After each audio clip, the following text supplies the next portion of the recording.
my name is Kelly, and this is Sylvie.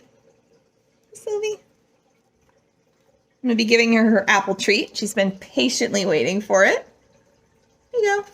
Good girl. All right, everybody. So today we're talking tomatoes. So we're going to talk about tomatoes that I've tried in these hydroponic systems, and I've just kind of about, and I'm probably not going to try again. And then we have a pile of tomatoes that I'm looking forward to trying that I've never had before. So as you can see, I have a hydroponic system behind me. This is a 3-tier rise hydroponic system. I actually have 2. The other one's over here that you can't see. And then I have a small personal tabletop version, and that one just has some herbs in it like basil, cilantro, thyme. So the one behind me is all flowering plants because they have a different nutrition requirement than, lettuce and non-flowering plants. So tomatoes, cucumbers, peppers, that kind of thing. And then over here is lettuce, beans, and then brassicas like cauliflower, spinach, etc. If you're interested in seeing more about the gardens, definitely check out my garden tour videos. I do those once a month. So every month I'll go through the gardens. We'll talk about what's growing, maybe some successes, maybe some failures, because those happen.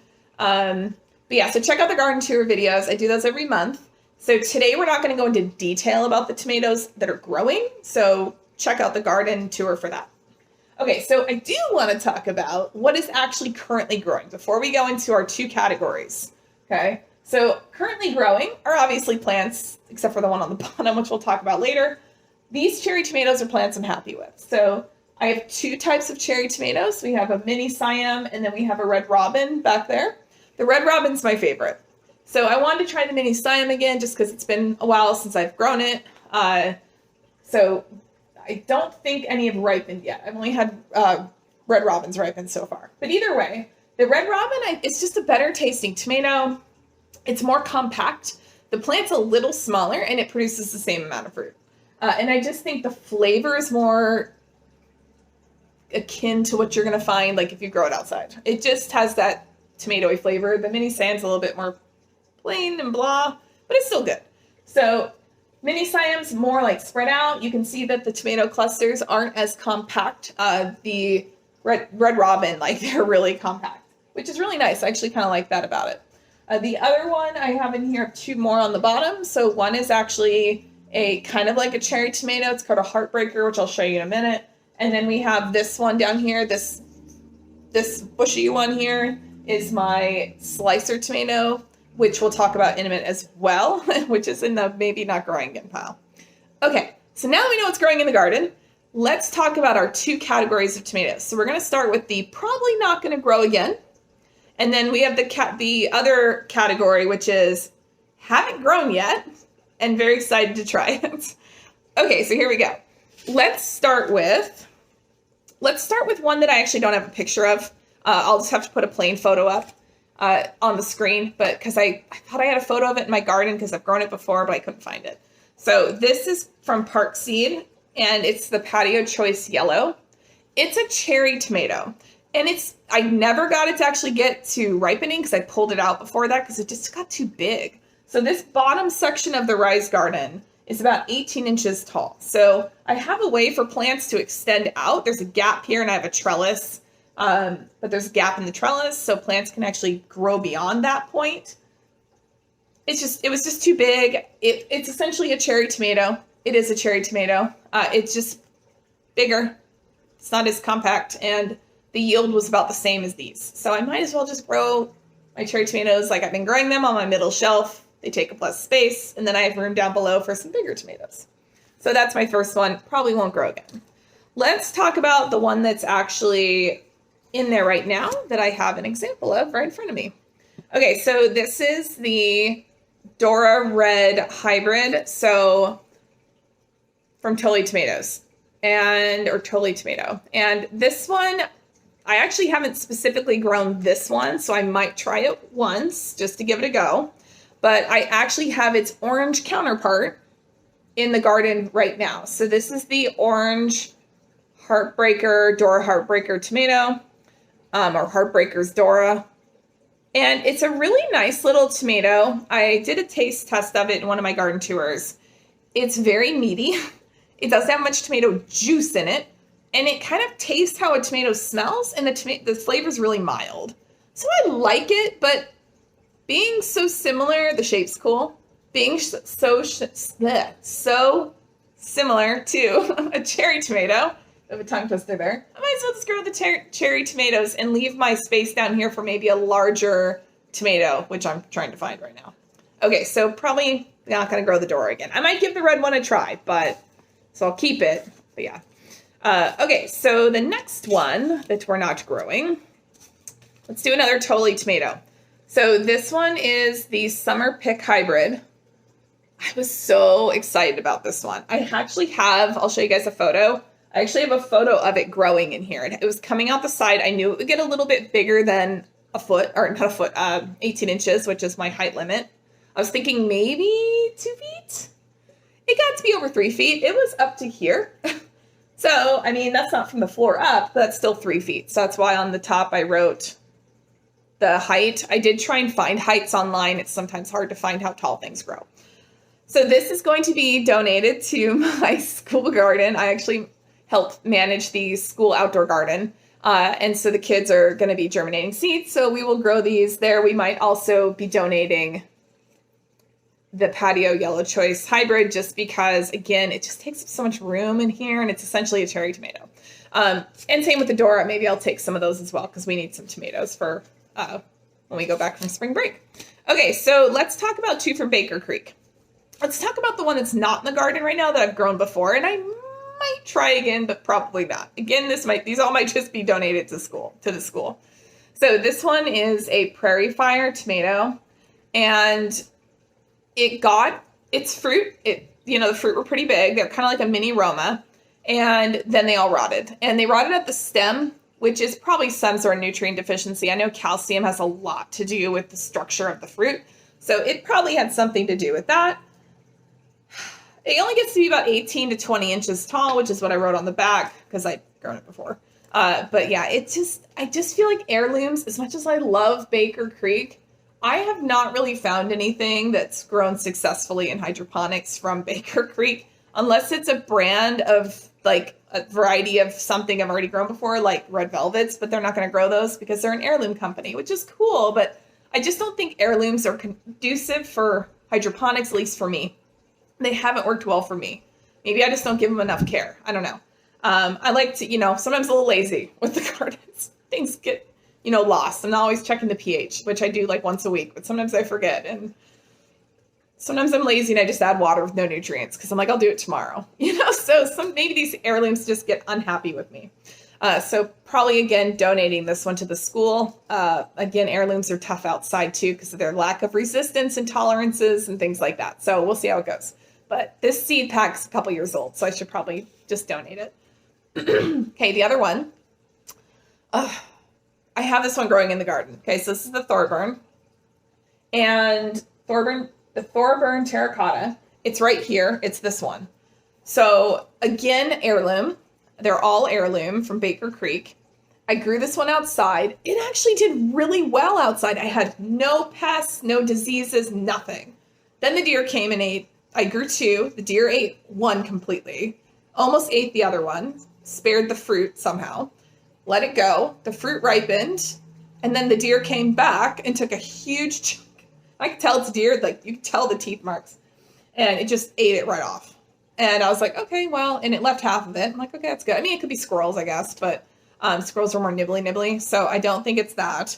And then bugs came. So I cut that one off. I'm like, well, I still have a couple. And then the worms came, and I forgot the name of the tomato worms, but not the hornworms, but they're smaller. They attack the fruit once it's almost ripe. Totally forgetting the name. If I remember to put it on the screen, I will. But either way.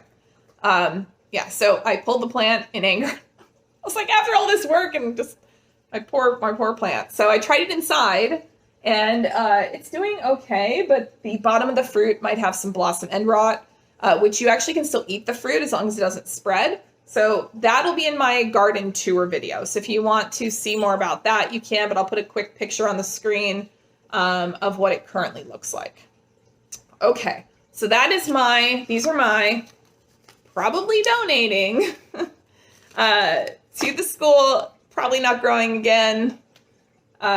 Tomatoes. So let's move on to the sixth one I'm really happy or excited about trying.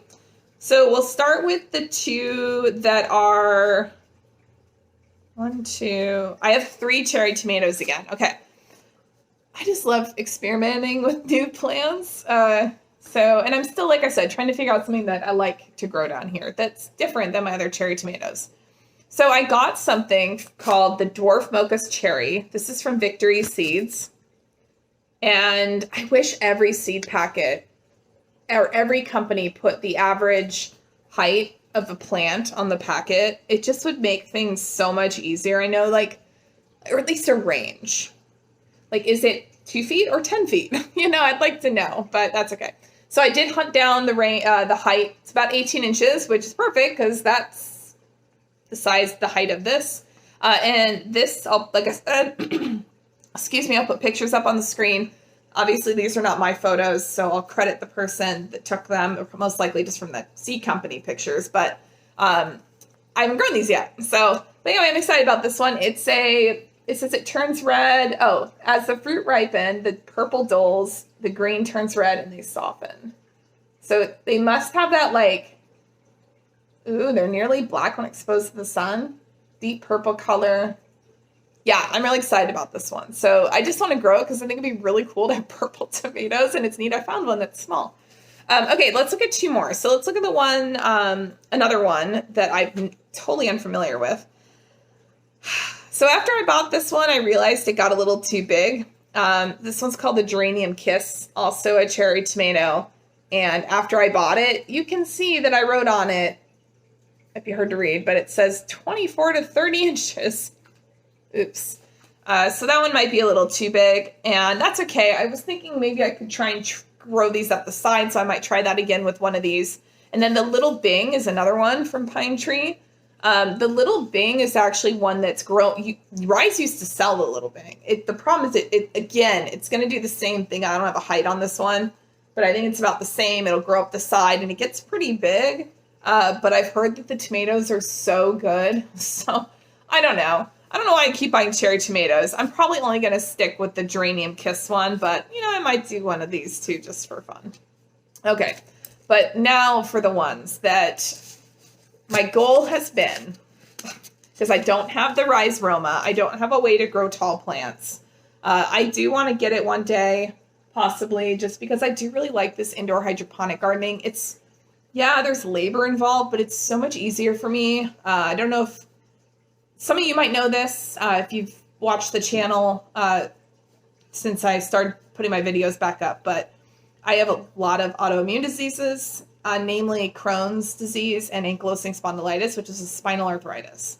And unfortunately, it limits my ability to garden, especially outside, because being on my knees or even kneeling over, that hunched position, any of that or standing one place for too long, my back will hurt so bad. And so what's nice about these systems is they require about 1 month or once a month I clean them, and it takes about an hour and a half each, and that's it.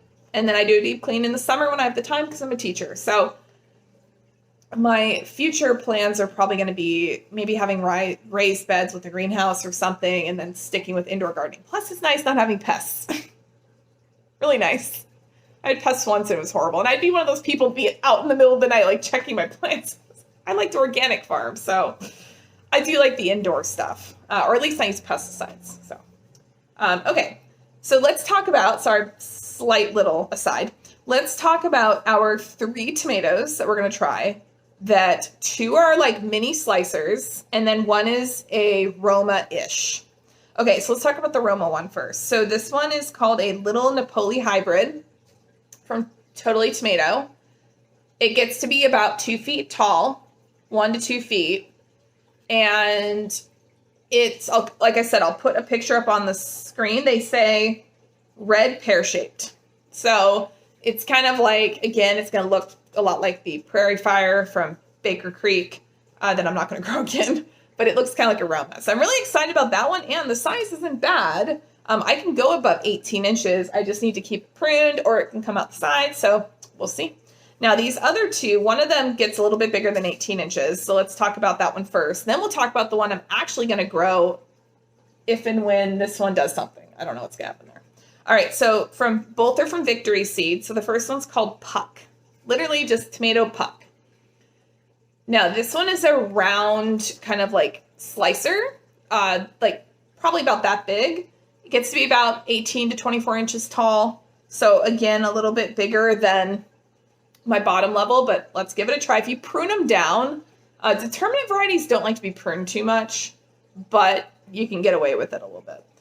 So it's 40 to 50 days to maturity. It's listed as a dwarf. It says it's a compact plant, ranks among the smallest, good for container growers. So I'm excited about this one as well. Red globe-shaped fruit, mild classic flavor. So that's not the one I'm going to grow next because, again, the height scares me a little bit. So I'm going to grow one that I'm pretty certain about, and that's this one. So this is going to be my next one I germinate.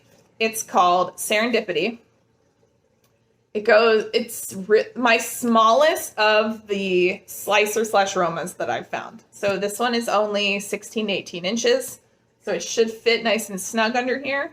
And what's really cool about this one is, again, it's 65 days to maturity, a little longer. The other one was 40 to 50. It's also labeled as a dwarf. Heavy yield, about 4-ounce fruits. Now when I saw the pictures of it, they looked pink, but I will double check that because on here it says round chocolate fruit with vertical green stripes.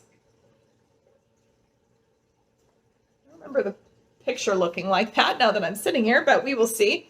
But if I recall, they're 2 to 4 ounce fruits. So they are, a decent size. The other one actually doesn't say, the other one says 2 to 5, the puck one. But yeah, so I want to try this one because it's small and it'll fit perfectly right here. Okay, everybody. So I was actually going through the video and I'm back because I realized I actually did forget a tomato. So this is a tomato that's going to go into my want to try column, and it's called the Rosy Finch. So you probably remember when I was talking about this serendipity just a second ago that I was mentioning these kind of like pinky color tomatoes, and I was like, oh, I thought this one was that color. Well, I was thinking of this one, the Rosy Finch tomato, and it only gets to be about 8 to 10 inches tall, maybe up to 12 inches, which that is the shortest, maybe mini slicer I have found. So we're going to give this one a go and see how it is. The size of the fruit is about the size of a golf ball, I believe, maybe a little bigger. So it's not that big, but I like the size of it. The plant stays nice and small. So we're going to add this one to the list. So those are the tomatoes that I'm really looking forward to growing. We're definitely going to start with these 3 here to try and see if I can figure a slicer out of some kind on this bottom shelf. And then one day, maybe I'll have that taller growing situation where I can actually grow these without worrying about height. That would be amazing. And then down on the bottom here, my goal in the future is to just stick with pepper plants down on the bottom because you can get a lot of compact, great pepper plants. And even can grow big bell peppers in that big tall one too. So a lot of options. So I'm just really excited about hydroponic gardening. It's really fun. Sometimes it, has its setbacks, but definitely love it. All right, guys. Well, I hope you enjoyed this video today. Please stay tuned for some garden tours and some other videos as well. And please check out the channel and subscribe if you haven't yet. And leave any comments below, or especially if you have found any dwarf varieties that you think I should try, I'll be right on it. So as long as they're not heirloom, unless you've done heirloom in hydroponics and it was successful for you, I just haven't had much success with the heirlooms. But anyway, guys, thanks so much for stopping by, and we'll see you later.